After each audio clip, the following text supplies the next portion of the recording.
How you doing? I'm so well. How about you? Good, thank you. Did you do your F45 today or is that this evening? No, it was yesterday morning and Sunday morning and tomorrow morning. I don't like to go every day because you need to give your muscles a break too. Cool. That's hardcore. Good for you. I do 100% every time I see you post it. So I know. yeah, You gotta find time to do it, but it's so important for me. I feel so much better. yeah, that's awesome. So a Hmm. lot of questions, a lot of viewers asking questions. So I'll get right Sure, at it. Okay. sure. Have you given out any tickets for the vaccination certificate from the customer side or the restaurant side? So we'll have those numbers all tomorrow because I asked them, the bylaw, to compile those for council tomorrow and of course the press conference. So mostly what we've heard is bylaw has gotten a few calls, but mostly it's about anti-masking, not about vaccine passports. You and I have discussed this, the vaccine certificates. I think we all recognize that the vast majority of the population, 80%, is double dosed and very supportive of the vaccine certification for non-essential businesses. So they're willing, happy to present them if it means, protecting people who aren't vaccinated, if it means businesses, non-essential businesses can stay open, etc. So really the only calls bylaw have received, to the best of my knowledge, is anti-masking, and they've dealt with them, and they know they can call Peel Regional Police should they need backup and support, but to the best of my knowledge, they haven't needed to do so yet since this week, since the certificates have gone into place. Should I assume that it's more education now than anything if the bylaw It don't work? just, and that's always been our approach, and you know Okay. that. Educate before you enforce, educate, inform, and then enforce. And really, you're only going to get a ticket if you're quite belligerent about it. And I think we'll both accept that. If you're just don't want to cooperate in any way, then you'll get ticketed. But normally, most people, most people say, "Oh, geez, I forgot," or "Okay, I understand," or leave. Right? Yeah, I didn't know this rule. I was out last night and I was talking to the server. Of course, I given my receipt and driver's license. So I got into the dining room and I said, "Hey, have you had any issues?" And they said yes. And so if they have issues, they just throw them in the patio. And I guess they don't need to be double vaxxed there. That's weird. Correct. No, you're correct. You're correct. They're correct. So it's indoor dining that you have to show your vaccine certificate. So if they're refusing or don't have one, then they have to be out on the patio, because outdoor dining was considered lower risk of transmission. So yes, right. Okay. They can eat outside, but if they want to eat indoors, it's indoor dining. And I've seen that some of the malls, the food courts, have Yes. had the tables and chairs roped off or put away as well. And that's because there's no one there checking to see is indoor dining, right? Who's No one checking whether they've got the vaccine certificate or not. So many of them have closed. So Square Ones is open, but they've roped it off, and there's only one entrance. Their security guards have to check everything. Now they have to hopefully, check, right? If you're going to sit indoors, that's right. It's hopefully true. the security guards got raises. So Yeah, I know that there's a little bit of confusion in regards to 311 or 911 it's in regards 311. to 311. Okay. Call 311. If they need backup, they'll call 911. I mean, you would always call 911 if there's any sort of criminal behavior or violent or acts of violence. But don't call police to assist you. Let the businesses do that should they need backup. First, they'll call bylaw enforcement, and if bylaw needs support, they'll call. I Okay. think everybody's aware of that. And Peel Regional Police did put out a statement yesterday clarifying that they are available for support in those situations where residents or businesses or bylaw need backup and support. But we don't want to call police for bylaw issues, right? Yeah. Okay. I think you think that everybody knows it, but people don't. I was at a restaurant today. They asked me that question. Ask you again. So Oh goodness. yeah. 311. Call Yeah. 311. If they need 311. help, they'll call. And they won't call 911. They have a non-emergency number they'll call. Okay. Never call 911 in Well, case. only if there's an emergency. Yeah, of course. So the first National Truth and Reconciliation Day Yeah, is coming up on the on 30th. So Thursday. Thursday, yeah. Can you tell me what's open and closed? Yeah. Well, what's open and closed? Well, City Hall will be closed. We made that decision to provide it as a national holiday to our staff. And so all meetings have been canceled, including Region of Peel. They were going to have sort of a little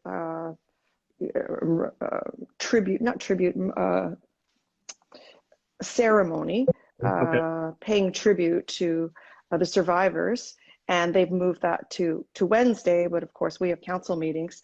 But we are marking September 30th as the National Day for Truth and Reconciliation. We're one of the many cities that are participating, as is the Region of Peel. And I feel very strongly about these lost children and people who have survived that very traumatic and tragic experience in those residential schools. And my heart goes out with them, and we should lose no children, and we all grieve with them. And this is an opportunity to really reflect. This is a very dark period in Canada's history.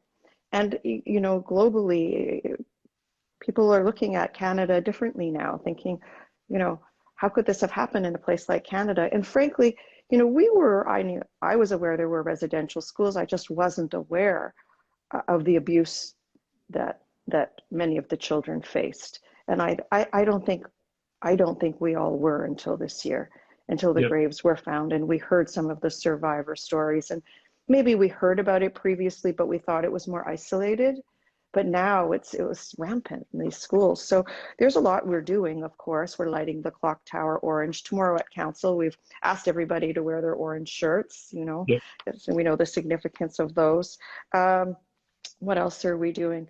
Oh yeah, I just got a list here.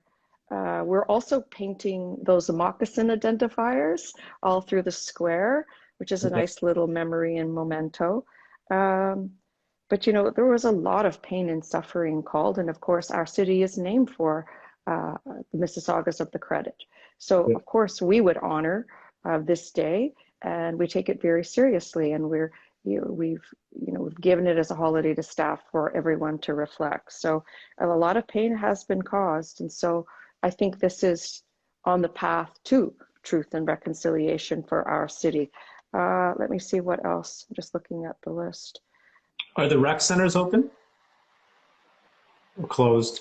That's a good question. I'll get that message from my staff. Okay. Let's see, rec centers.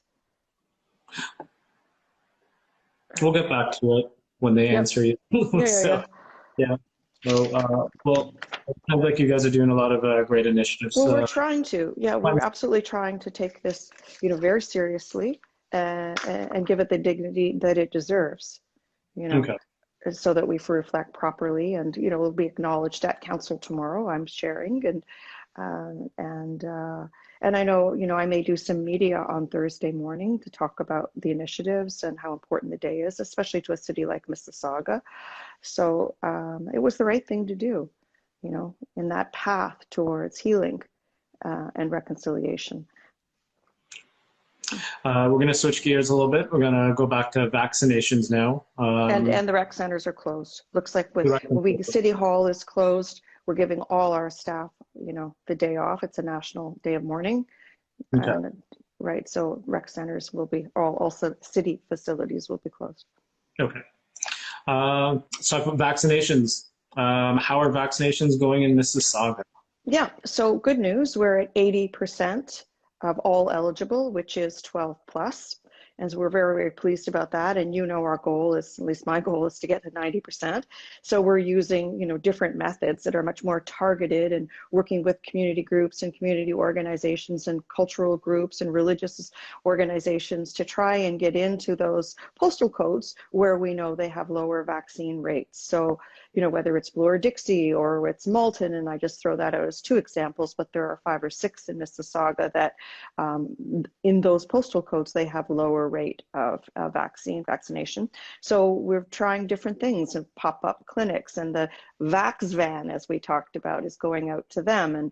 And so we're working with the community to further vaccinate all those people those who had some questions about it, those who just haven't had a time, thought it would all pass over and they wouldn't have to, and they realize how serious it is now, because clearly you won't be, in the winter months, won't be eating indoors in restaurants, you won't be going to the gym, you won't be going to cultural facilities or sporting events at MLSE, if that's what you like to do, if you're not vaccinated. You won't be able to get on an airplane, for goodness sakes, or a train. I think we heard the Prime Minister reiterate that planes, trains, automobiles, not automobiles, but planes and trains, all federal employees will have to show proof of vaccination to travel. So I think they will see that the right thing to do is to join the 80% of us that have been double vaccinated. And we are reaching out as much as we can. I'm very hopeful that there will just be a very small percentage of people remaining who will have a medical exemption or just are opposed vaccine generally. But everyone else who is able will be able. And we know that seniors in long-term care homes, it's now being recommended that they're going to get their booster dose. And this is a very responsible thing to do, to take care of those who are most vulnerable. We don't know, how long these vaccines, because they're new, last in the system to protect you. But we know that the Delta variant is so virulent that it's so important that they be protected. So I think that is the right thing to do as well. You mentioned in your answer about lower vaccination rates in some neighborhoods. You mentioned Bloor-Dixie and Malton. Mm-hmm. Are those ones that have the lowest vaccination rates? Yeah, there is a list. It's on the dashboard. We'll just see. List, please. There are about 5 or 6 postal codes here, okay, and then quite a few more in Brampton. That that additional efforts are being made to get those up to par. Up to 80%, like the rest of us. And they're doing the same in Toronto, so it's the right thing to do, to try other things, even at places of large employment where, not everybody's had the ability to take time off work to go get vaccinated. Let's just make it really easy for people. Let's do it in the mall, let's, wherever we can. Sure. Get people vaccinated, right? And of course, the pharmacies, you can do it there, in your doctor's office. The vaccines are widely available now, so there's really no excuse. You could do it, when you're out doing your grocery shopping, for goodness sakes, but do it. 100% agree. All right. We're talking about vaccinations for 5 to 11-year-olds. I heard Dr. Bogosh this morning saying probably happen by the end of the year or early in 2022. Does the city of Mississauga have a plan, or Peel have a plan in regard to getting this distributed? So it'll be the same plan, as we did with the 12 to 17-year-olds. Whether we'll do them at schools or we'll do them in a mass vaccination center or do them in the clinics. Maybe they'll go school to school, because of course these are the elementary schools. And yes, we've been waiting for the data to come back. And I know that to be extra safe and triple check results, instead of a 6-month test, I think it went 9 months. So the data is in on vaccinating the 5 to 11-year-old cohort, 5 to 12-year-old as a matter of fact, for that cohort group. And so they feel it's safe, and we will see it, as Dr. Bogosh has suggested, probably by the holidays. So maybe that's what the young people will be doing during their Christmas break, their holiday break, to go in and get vaccinated. Sure. Yeah. Sure. So that's very exciting news, because, we must say that the rates have stabilized, and I'm very delighted. 2 months ago, we were seeing 200 cases in Ontario. Then suddenly we were seeing 400, 600, then 800, and we all started holding our breath and crossing our fingers. But now we're back down to 600, and I see the trend is declining. But we knew that once people were out and socializing indoors, like in restaurants and in clubs and cultural settings and live concerts and live venues. And when the children returned to school, there was that risk. This is the children that aren't vaccinated. So we knew there was the risk, but I think we're holding our own. I never want to go back to those scenarios that we talked about, how many people in the ICU and how many deaths there were and new cases there were, and how elective surgeries have been canceled because all they're coping with is COVID. And we are seeing that. We are seeing that in Alberta, right? Yeah. Some of the prairie provinces, and they're actually, medvacing patients to other provinces in Alberta. That's how bad it is. And we know that they dispensed with the masking bylaw back in June or July. It coincided with the stampede, and I think we were all concerned when we saw people socializing so openly when we were still experiencing the effects of the third wave here and just beginning to relax restrictions. They dispense with masking indoors and outdoors, and people were socializing in large groups, and you saw those people at the Stampede, and their vaccine rates are so much lower than elsewhere in the country. You just knew it was going to be a problem. It was a matter of time. And so now they've done an about face, and I think it'll be at the expense of Premier Kenny that, he's had to apologize to his residents that it was the wrong course of action and at the wrong time. And, whether they did it because of the pressure from residents, I know they have different beliefs there than we do here, or maybe it was the Stampede, or I don't know what it was, but they wanted to reopen for business and they did it too soon. And they opened too quickly, and, we saw the results. True. You have to be cautious. This thing isn't going away anytime soon. We have to be very respectful with what we're facing and keep it under control. And I'd say we're in a good place right now, we're keeping it under control. It's not controlling us as it was in the third wave. True. Affordable housing, money for various infrastructure projects, the list goes on. Now, but let's talk about the one, some of the things that the city is working on that's not as kind of, how do I say it, in lack of a better word, sexy to the media, not right? as sexy. Yeah, so, it's something that, like, what doesn't get much attention that you need attention for the city. What are you guys working on? Like, so I always joke that we build roads, bridges, and sewers, right? Yeah. At the city, when people come calling looking for funding, I'm saying, we're in the business of building roads, bridges, and sewers. That's what we do well. Providing transit, providing, of course, public transit through My Way, firefighters, and of course at the region, we have those large infrastructure projects, paramedics, Peel Regional Police, etc. So, I am delighted that the government, as I suggested, we're looking for a partner to continue to invest in cities, and I think the federal government has proven themselves interested in continuing to fund, and we know there will be money for housing affordability. I don't like to say affordable housing. I think there's an affordability issue, right? So they will continue to build through, they had that initiative, the Rapid Housing Initiative previously, and we qualified at the Region Appeal, will continue. So housing is one of the issues. How do we cope with that? Climate change is another big issue. We talked about that. Certainly transit is always an issue, and we need to continue to build. As you know, the LRT is underway. We've got 2 BRTs that are scheduled, one along Dundas, one along Lakeshore, the Transitway. And then we're always asking governments to please sit down with CP Rail so that we can remove that freight cargo, that very lucrative cargo business off the southern CP line, that's the Milton line, so that we can run passenger traffic, so we can get to people, get Torontonians to work in Mississauga, because that's the flow. It's not the historic flow where Mississaugans need to be transported to Toronto for jobs. It's the other way around, and I think we all acknowledge that. Up in Meadowvale, some of our largest employers that are, in the life sciences sector, say that we can actually see the GO train station, but our employees can't come to work in the morning by GO train, because the train only goes one direction in the morning and goes the other direction at night, right? So transit, so climate change, for housing affordability, transit, and infrastructure, those are the big ones. And, of course, we want the marina built. We want some of our community centers renovated and upgraded, because some of them are old, with cities almost 50 years old, and they need to be upgraded.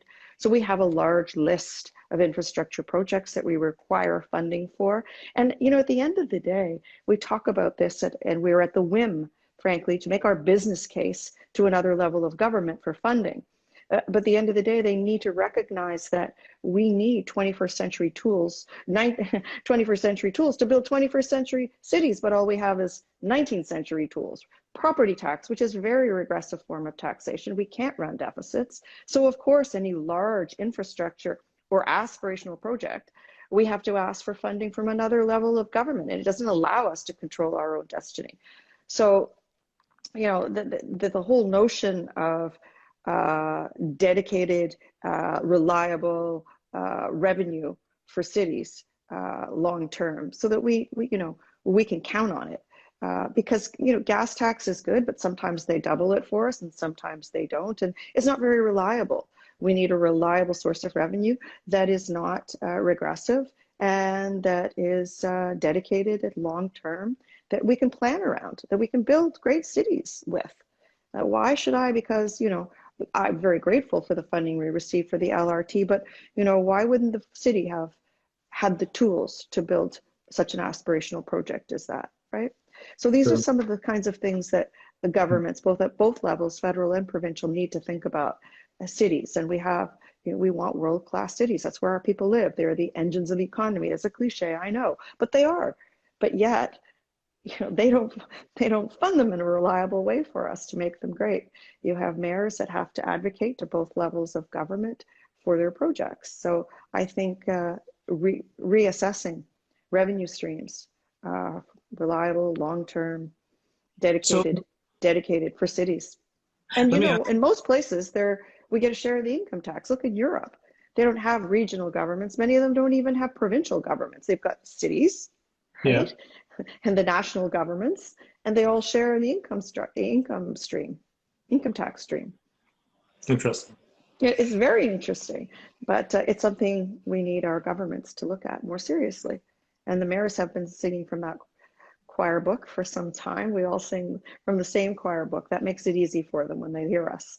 The big city mayors, we're about to meet in 2 weeks. We're actually the first meeting we'll have had in almost 2 years. I mean, we meet virtually, of course, but we're actually going to be live in person in Ottawa with the big city mayors. Yep. And then following that, the Ontario big city mayors are meeting the next day. So I'm actually going from one meeting, getting on the plane, and landing and driving directly. We're meeting this time in Burlington. Marianne Mead Ward is hosting us for a day-long meeting, right? And Jeff Lehman is our chair. I'm the vice chair. Yeah, so we all have our agendas, and we talk about advocacy to different levels of government. We've just been through the federal election, and we all asked for the same things. Makes it easy for them to, oh yeah, you're a mayor. I know what you need, right? Makes it simple. And you know, now we'll turn our attention to the provincial campaigns, because certainly Ontario is going into a provincial campaign in the spring, and there are some other provinces the timing is a little different, but Ontario is next year. Cool. We got a question here. Any word on the Port Credit Library? I don't think there's anything. That's a big sigh. I don't think there's anything definitive yet, but I'm waiting for the engineers to let me know. But I have to tell you, I don't think it looks good, because it is, number one, it's lowland. Number two, it's sinking.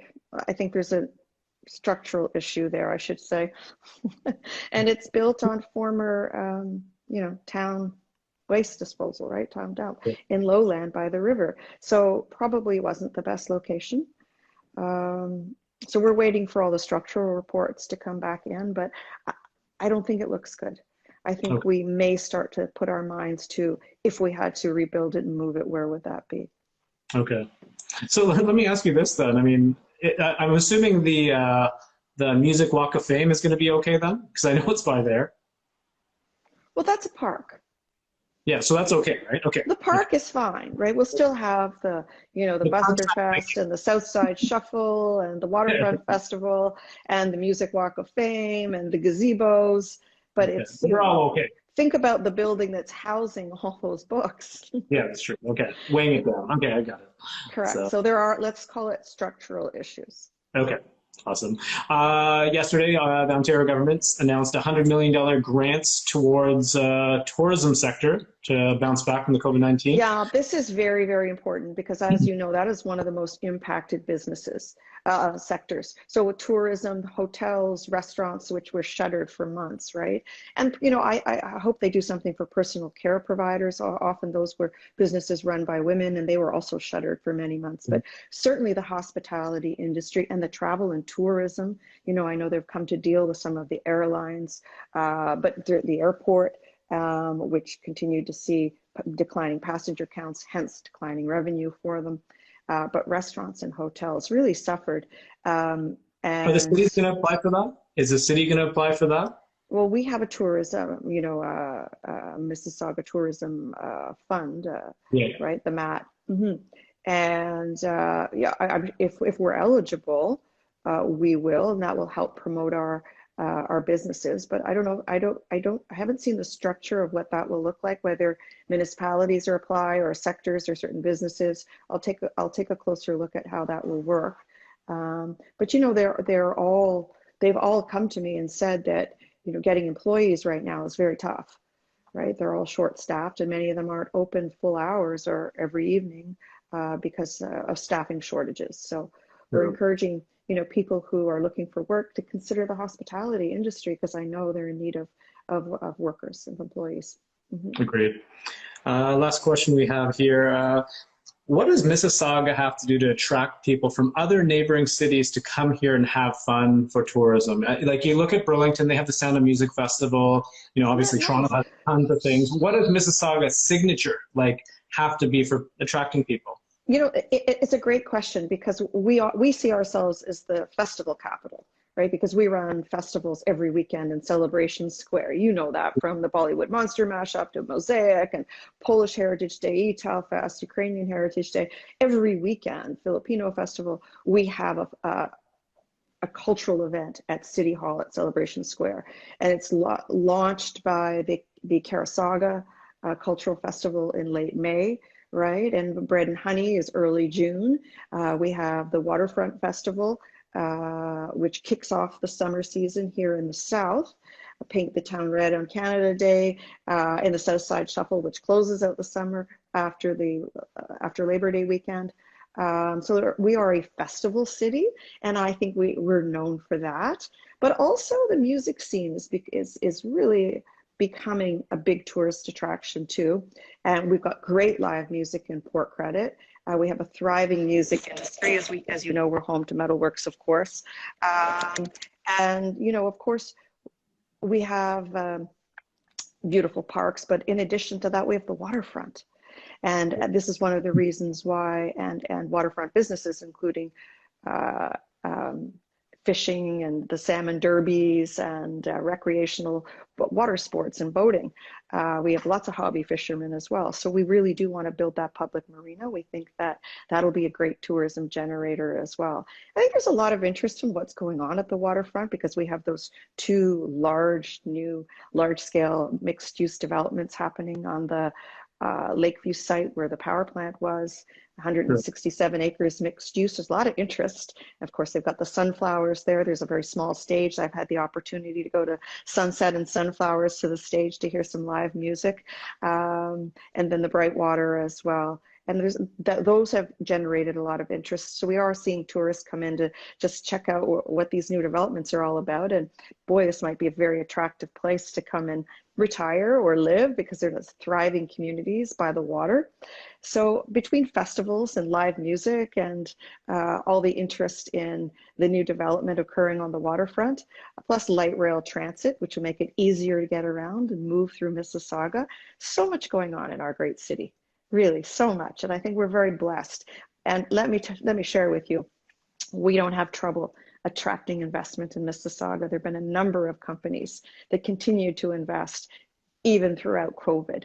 And I'm very, very proud of that. They see the benefits of investing in Mississauga. And, you know, Resilience has now announced that it will be making components of Moderna vaccine. We've had investments from Bora. You know, there's a long list of companies that we can go through. I'll get it generated for you for next time we spoke, that either opened their doors, or good food for that matter too, down the waterfront, that film studios. We now have eight film studios, right? And Studio Bottega, they've just received their MZO, so we'll have over 1 million square feet of studio space. So between live music, the creative industries, through the film industry, all the development on the waterfront, investment in transit and light rail, festivals. Last week I missed it, and I regret that I missed it, but there was the Artists on the Credit. I somehow it wasn't in my calendar, because I certainly would have gone down. I'm a big art lover, and I'm always looking for a new piece for my home.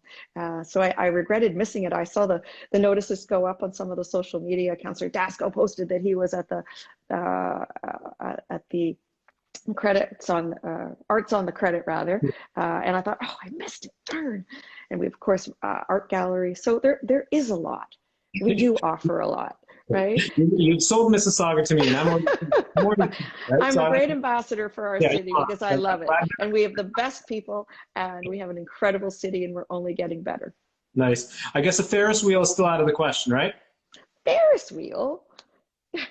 Nobody. Where we would put that. Lake by the lake. Lakeview. So we have traveling carnivals, right? Yeah. And some of the malls host those. I've seen them all over the city. I haven't seen them during COVID, but previous to that, they were everywhere. During Southside Shuffle, we used to have them. Sort of in the Sheridan Mall, I've seen them. I've seen them across the city. Westwood Mall have them. I just haven't seen them during COVID, but I'm sure they'll be back. Awesome. Mayor, thank you very much. 30 minutes is up. My time's up. Goes so quickly. Well, your time's up. I mean, well, anyways, yeah, I have 30. Our time together this week is up. There we go. Okay. There we go. See you later. Okay. Bye. Thank you.